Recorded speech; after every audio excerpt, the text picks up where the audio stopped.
Right now, somewhere in your day, a phone is about to buzz. A kettle is about to click off. A red light is about to turn green a half second before you're ready to notice. These are not interruptions. They are bells. You have walked past thousands of them without hearing a single one, because some part of you was already somewhere else. Replaying a conversation, rehearsing tomorrow, anywhere but here.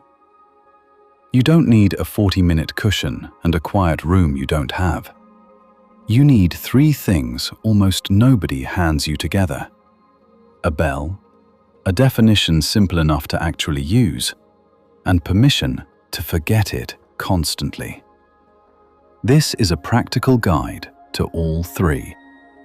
Thich Nhat Hanh built a whole practice around one instruction. When you hear the bell, stop. Not to perform a task differently, just to stop the sentence, stop the rehearsal, breathe, and come back. At his community in France, an actual bell rang through the day, not as a summons, but as an interruption. A quiet voice saying, "You left. Come home." Most of us don't live near a monastery bell, but his deeper teaching was never about the bronze object. It was about treating ordinary sounds, a phone buzzing, a kettle clicking off, a door closing, as if they were that bell. Small appointments with the present moment, already built into a day you already have. But come back to what, exactly? This is where most mindfulness advice turns vague, and where Jon Kabat-Zinn made it precise.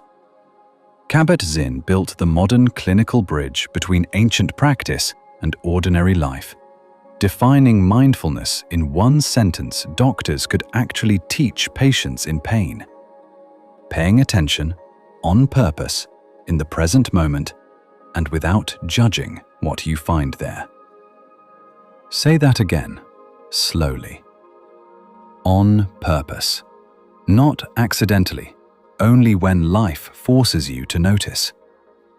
In the present moment, not the rehearsed past, not the imagined future. Without judging, not grading what you notice as good, bad, or proof you're failing at this. 3 plain instructions. No incense required. The bell tells you when. Kabat-Zinn's definition tells you what you're actually doing once you arrive. Here is the practical part. Thich Nhat Hanh gave 3 doors into an ordinary day, and each still works exactly as he taught it. First, the one breath return. The instant you notice you've drifted, you don't need to fix your whole day. You need one breath. In and out. That breath is the practice, not a warm-up for it. Second, choose 3 bells.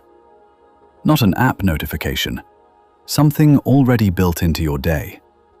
The kettle, an elevator door, your key turning in the lock. For 1 week, decide these are your bells. Third, one task fully. His most famous instruction is also his simplest. Wash the dishes to wash the dishes. Not to finish them faster. The washing is the point. The water, the weight of the plate. Now, Kabat-Zinn would want you to hear the part almost every beginner gets backward. The goal is never an empty mind. He built his method in a hospital, working with patients in real pain, real crisis. And he told them plainly, you can't stop the waves, but you can learn to surf. Thoughts will keep arriving. Worry will keep showing up uninvited. That is not you failing at mindfulness. That is what a mind does the same way waves are what an ocean does. The practice was never about stopping the water.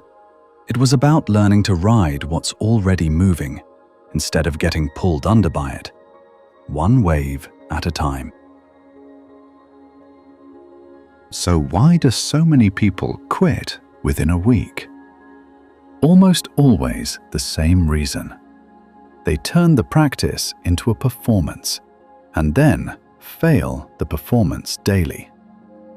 This is exactly the trap John Purkiss spent years studying.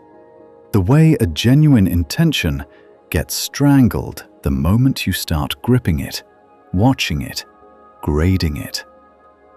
Purkiss's core teaching on letting go was built for outcomes, goals, desires, the things we want and then choke by clutching too tightly. But the same mechanism runs underneath your mindfulness practice, and almost nobody names it out loud. The instant you start silently scoring yourself, I forgot the bell again. I'm bad at this. Everyone else can sit still and I can't. You have created a second, exhausting project on top of the first one. Now you are not just returning to the moment, you are also managing an anxious inner critic about how well you're returning. Purkiss would say, let that go too. Set the intention to come back. Then release your grip on how well, how fast, or how often you actually do. And here is the truth almost no one tells you along with the technique. You are not failing this practice every time you forget the bell. You fail it only by turning the return into one more thing to get right. A monk who rang bells in a French forest. A doctor who brought meditation into hospitals without asking anyone to believe in anything. A teacher who studied what happens when we grip too hard. 3 people, one shared door. Thich Nhat Hanh calls it coming home.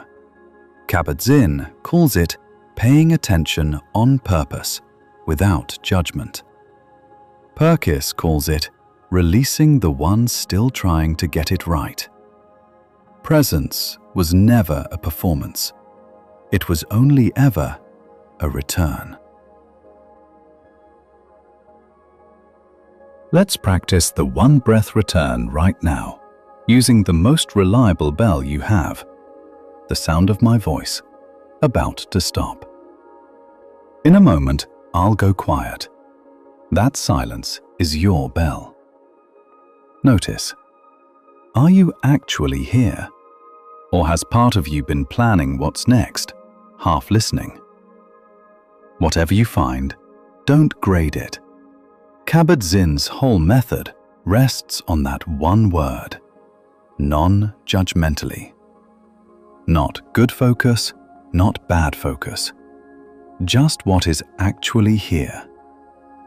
In 3, 2, 1.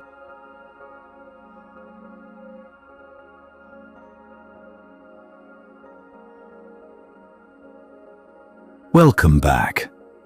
However long you were gone, that was not a failure. That was the practice working exactly as it works for everyone, every time. Now, one breath, in and out.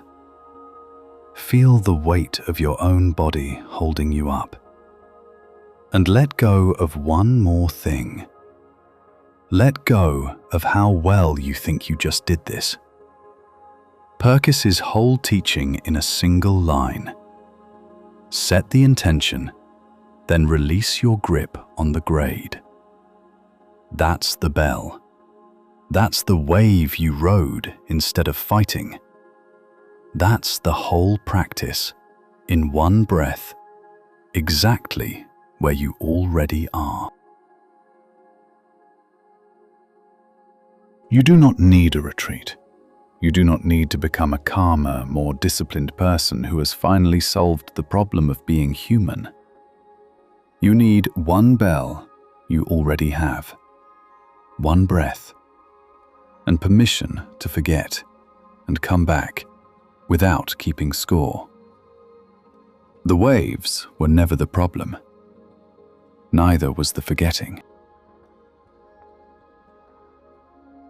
If this gave you something you can actually use, subscribe and keep crossing with us, from grading into arriving, from performance into presence. Until next time, stop trying to stop the waves. Just come back to the water.